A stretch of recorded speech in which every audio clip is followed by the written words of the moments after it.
Hello everyone. Class 11 की mathematics की class में हम लोग आज आए हैं। आज हम लोग का जो टॉपिक है उसमें हम लोग सबसे पहला टॉपिक है सबसेट। आज हम उपसमुच्चय के बारे में पढ़ना शुरू करेंगे।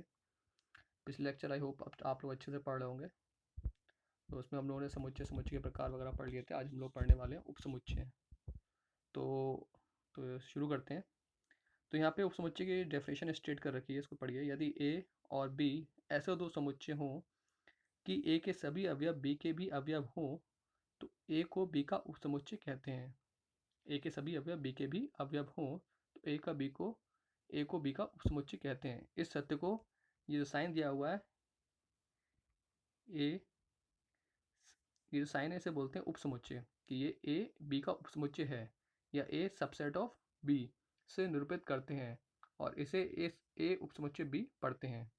तो प्रतीकात्मक भाषा में इसको कैसे लिखते हैं, दिस वे। जैसे मैंने आपको बताया कि ये साइन जो बना हुआ है इसे बोलते हैं उपसमुच्चय का साइन। तो इसे बोलते हैं इंग्लिश में ए सबसेट ऑफ बी या ए उपसमुच्चय बी। और it is equivalent to X belongs to A, और this implies that X belongs to B also, कि एक्स ए का अवयव है और एक्स क्या है, बी का भी अवयव है। तब उस केस में ए बी का उपसमुच्चय होगा। यदि ए समुच्चय बी का उपसमुच्चय नहीं है तो इस तथ्य को आप क्या कर देते हैं, उसको स्लैश कर देते हैं। जो भी साइन था, अभी जो आपने साइन देखा उस साइन को क्या करेंगे, स्लैश कर देंगे। तो जब उपसमुच्चय नहीं होगा तो इसे इस तरीके से शो करते हैं कि A is not a subset of B, A B का उपसमुच्चय नहीं है। नीचे एग्जाम्पल में देखिए, एग्जाम्पल में दे रखा है यदि बी इज अ सेट और एक्स सच डेट एक्स सम संख्या है और A X such that X is equal to 2 to the power N, जहाँ एन धन पूर्णांक संख्या है। अर्थात यदि b बराबर 2 4 6 8 एंड सो ऑन और a बराबर 2 4 6 8 16 एंड सो ऑन, तो ए बी का उपसमुच्चय है। यहाँ पे देखिए ए के जो सारे अवयव है वो सारे के सारे अवयव बी में हैं, तो ए क्या है, बी का उपसमुच्चय है। अच्छा, ए के अवयव ना, ए के सारे अवयव आपको बी में मिलेंगे मिलेंगे बिल्कुल ही। सेकेंड एग्जाम्पल, यदि a बराबर 1 2 3 4 एंड सो ऑन है और b बराबर 1 3 5 7 एंड सो ऑन है, तो b a का उपसमुच्चय होगा। देखिए इस केस में a में सारी गिनती आ रही है 1 2 3 4 से लेके सारे, और b में क्या आ रहे हैं, सारे अभाज्य संख्या आ रही है 1 3 5 7। तो जो 1 3 5 7 है वो तो a में होंगे ही होंगे, लेकिन जो a के अवयव है वो b में नहीं है। यानी यहाँ पे b जो है वो a का उपसमुच्चय है, क्योंकि b के सारे अवयव a में हैं जबकि a के सारे अवयव b में नहीं है। इसी तरह नीचे एग्जाम्पल 3 दिया हुआ है, यदि a बराबर 3 4 6 एंड b बराबर 5 4 6, तो इस केस में a is not a subset of b, क्योंकि a के जो अवयव है वो b में नहीं है। a में देखिए 3 है, b में नहीं है। इसी तरीके से आप ये भी कह सकते हैं कि b भी a का सबसेट नहीं है, क्योंकि b में 5 है और a में 5 नहीं है। तो दोनों ही पॉसिबिलिटी नहीं है यहाँ पे, ना a b का उपसमुच्चय है ना b का a उपसमुच्चय है। इसके आगे बढ़ते हैं, यहाँ पे उचित उपसमुच्चय बताया गया है, प्रॉपर सबसेट। नीचे देखिए, यदि समुच्चय ए समुच्चय बी का उपसमुच्चय हो, यदि समुच्चय ए समुच्चय बी का उपसमुच्चय हो, अर्थात b is not equal to a, अर्थात b में कम से कम एक ऐसा अवयव हो, कम से कम एक अवयव ऐसा हो जो a में ना हो, तो a को उचित उपसमुच्चय कहते हैं। यानी कम से कम एक अवयव ऐसा हो जो a में ना हो, तो उस केस में क्या कहेंगे कि यहाँ पे प्रॉपर सबसेट बन रहा है। जैसे एग्जांपल ले लेते हैं, आगे देखिए। अच्छा, प्रतीकात्मक भाषा में यदि a is subset of b और वह सत्य नहीं है कि b is a subset of a, तो a को b का उचित उपसमुच्चय कहते हैं। इसे और एग्जांपल वे में देख लीजिए, जैसे एग्जांपल नंबर 1 जो नीचे दिया हुआ है, यदि a बराबर 1 3 5 7 और b बराबर 1 2 3 4 5 एंड सो ऑन, तो आप देखेंगे कि a में एक अवयव ऐसा है जो उसमें b में है और a में नहीं है। देखिए 2 है b में और a में 2 नहीं है। एग्जाम्पल नंबर 1 में देखिए, तो b में यहाँ पर 2 नजर आ रहा है आपको अवयवों में, जबकि a में 2 नहीं है। तो यहाँ पे जो समुच्चय a है वो समुच्चय b का उचित उपसमुच्चय है। ओके, कोई ना कोई एक कमी होनी चाहिए, जो आप जिसको उचित उपसमुच्चय बनाना चाहते हैं उसमें एक अवयव कम होना चाहिए, एटलीस्ट एक। 2 भी हो जाए तो भी चलेगा, लेकिन एटलीस्ट 1 तो होना चाहिए, पूरा पूरा बराबर नहीं होना चाहिए। उदाहरण दूसरा, यदि a बराबर 3 7 9 13, तो सभी समुच्चय 3 7 3 7 9 ये सब जो दिए हुए हैं समुच्चय a के उचित उपसमुच्चय हैं। ये सभी समुच्चय a के क्या है, उचित उपसमुच्चय हैं। उदाहरण नंबर 3, यदि समुच्चय a, e समुच्चय एक दूसरा है AEIOU का उचित उपसमुच्चय है, क्योंकि ये देखिए यहाँ पे IOU पहले वाले सेट में नहीं है, तो यहाँ पे उचित उपसमुच्चय वाला केस है। Example number 4, 0,3 is also a proper subset of 0,1,3। 0,3 3 जो है वो 0,1,3 का प्रॉपर सबसेट है, उचित उपसमुच्चय, क्योंकि यहाँ पे 1 पहले वाले सेट में नहीं है।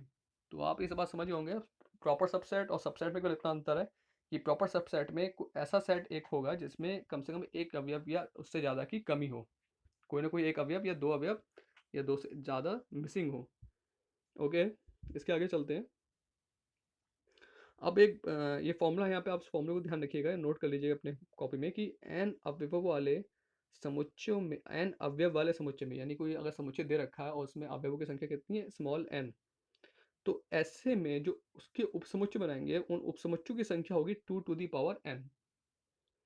फिर से देख लीजिए, जो उपसमुच्चयों की संख्या होगी वो 2 की पावर n होगी, जहाँ पे n क्या है, n है उस समुच्चय में उपस्थित अवयवों की संख्या। जैसे कि यहाँ पे एक एग्जाम्पल है, यस नीचे एक एग्जाम्पल है, एग्जाम्पल नंबर 2। एग्जाम्पल नंबर 2 देखेंगे, शब्द इलाहाबाद के अक्षरों का समुच्चय लिखिए तथा इसके कुल उपसमुच्चयों की संख्या बताइए। पहले इलाहाबाद शब्द में जो शब्द अक्षर आए हुए हैं उनका समुच्चय बना लीजिए। तो इलाहाबाद में कौन कौन से अक्षर आए हैं, ए एल, हल में देखिए ए है, एल है, एच है और बी है और डी है, इनके अलावा और कोई नया अक्षर नहीं आया है। तो जो आप समुच्चय बनाएंगे उस आता समुच्चय क्या हो जाएगा, A comma L comma H comma B comma D. तो ये हो गए समुच्चय के अवयव। अब अगर हम इसके उपसमुच्चय बनाना चाहते हैं तो इसके बहुत सारे उपसमुच्चय बनेंगे, तो उनकी संख्या कैलकुलेट करने का सीधा फॉर्मूला है कि आप 2 की पावर n लगा दीजिए, जहाँ पे n क्या होगा, समुच्चय में उपस्थित अवयवों की संख्या। यहाँ पे समुच्चय में उपस्थित अवयवों की संख्या कितनी है, देखिए A L H B D कितने हैं, 5 अवयव हैं, तो n की वैल्यू क्या हो गई, 5। तो n की वैल्यू अब जब 5 रखेंगे 2 की पावर में, तो 2 की पावर 5, 2 की पावर 5 इज इक्वल टू क्या मिलेगा आपको, 32। तो यहाँ पे आपका क्या हो जाएगी, अवयवों की संख्या। आगे देखते हैं, तो आगे हम चल रहे हैं, इसमें एक अंतराल, अच्छा यस आपको इंटरवल्स देखने हैं। हमारे केस में हम यहाँ पे मैथमेटिक्स में 4 तरीके के इंटरवल्स देखने को मिलते हैं। तो उसमें जो पहला है विवृत अंतराल, विवृत को बोल दीजिए आप ओपन इंटरवल, इंग्लिश में बोले तो एक ऐसा अंतराल जहाँ ए और बी के बीच सभी वास्तविक संख्याओं का समुच्चय हो।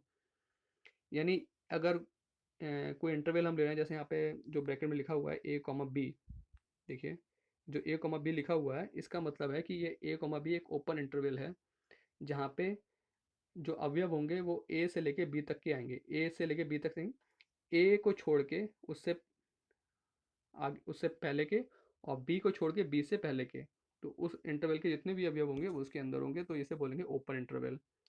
दूसरा है संवृत अंतराल, ऐसा इंटरवल जिसमें ए को भी इंक्लूड किया जाएगा और बी को भी, उनके बीच के भी होंगे और ए को भी इंक्लूड किया जाएगा, जबकि ऊपर वाले में, ओपन वाले में ए को इंक्लूड नहीं कर रहे थे और बी को इंक्लूड नहीं कर रहे थे। नीचे वालों में क्या करेंगे, ए को भी इंक्लूड करेंगे, बी को इंक्लूड करेंगे और उनके बीच के सारे अवयव आएंगे। ये देखिए, ये जो लिखा हुआ है इसमें, यहाँ पे x is greater than A and equal also, जबकि ऊपर वाले में x केवल a से ज़्यादा बड़ा था और b से छोटा था। यहाँ पे a से बड़ा भी है और a के बराबर भी हो सकता है, और b से छोटा भी हो सकता है और b के बराबर भी हो सकता है। यानी जो क्लोज इंटरवल है उसमें जो बाउंड्री वैल्यूज़ हैं उनको भी इंक्लूड किया जाएगा, जबकि ओपन इंटरवल में बाउंड्री वैल्यूज़ को इंक्लूड नहीं किया जाएगा। यहाँ पे इक्वलिटी नहीं है, यहाँ पे इक्वलिटी नहीं है, यहाँ पे केवल लेस देन और ग्रेटर देन है, जबकि यहाँ पर less than equal to, greater than equal to, दोनों चीज़ें अवेलेबल हैं। तो ये क्लोज इंटरवल के साइन को शो करते हैं, जो स्क्वायर ब्रैकेट्स अक्सर स्टूडेंट्स बोलते हैं इसे, और जो ये स्मॉल ब्रैकेट्स वाले होते हैं ये आपके ओपन इंटरवल को शो करते हैं। इसके आगे दो इंटरवल्स और हैं। एक ऐसा अंतराल जो ए तथा बी के बीच सभी अवयव वास्तविक संख्याओं का समुच्चय है।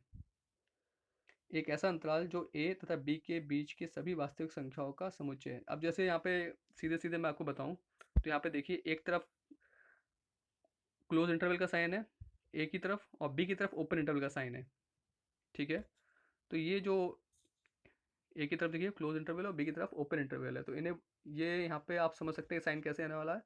यहाँ पे ए को इंक्लूड किया जाएगा, देखिए ए के साथ, देखिए ए के साथ ग्रेटर देन इक्वल टू का साइन है, जबकि बी के साथ लेस देन का साइन है, केवल इक्वलिटी गायब है क्योंकि यहाँ पर बी के तरफ क्या है, ओपन है। और नीचे वाले में देखिए इसका उल्टा है, इस तरफ इस बार ए का ओपन है और बी की तरफ क्लोज है, तो इस बार इक्वलिटी का साइन का चला जाएगा बी की तरफ, तो बी इस बार इंक्लूडेड होगा और ए एक्सक्लूडेड होगा, ए को नहीं रखा जाएगा साथ में, ए से पहले वाले सारे अवयव लिए जाएंगे। तो ये 4 तरीके के इंटरवल है मेनली कहते हैं। जैसे दो आपके जो आ गए, उसमें था पहला ओपन इंटरवल और दूसरा था क्लोज इंटरवल। और ये जो होते हैं इसमें पार्शियल ओपन और पार्शियल क्लोज होता नहीं है, एक तरफ का ओपन एक तरफ का क्लोज। ऐसे नीचे वाले में एक तरफ का ओपन एक तरफ का क्लोज इंटरवल। इनके एग्जांपल्स वगैरह हम आगे अपने जो नेक्स्ट वीडियो लेक्चर्स आएगा तो इसमें हम आगे डिस्कस करेंगे। आप इन डेफिनेशंस को, इनको जितने भी एग्जांपल्स हमने लिए हैं उनको एक बार रिवाइज कीजिए। जल्दी हम जब दूसरी क्लास करते हैं तो इसमें हम इसके आगे एग्जांपल्स लेके इनको और अच्छे से फिर एक्सप्लेन किया जाएगा आपको। ठीक है स्टूडेंट्स, अभी आप लोग इतनी तैयारी कीजिए, नेक्स्ट वीडियो लेक्चर में फिर आपसे मुलाकात होती है। Thank you.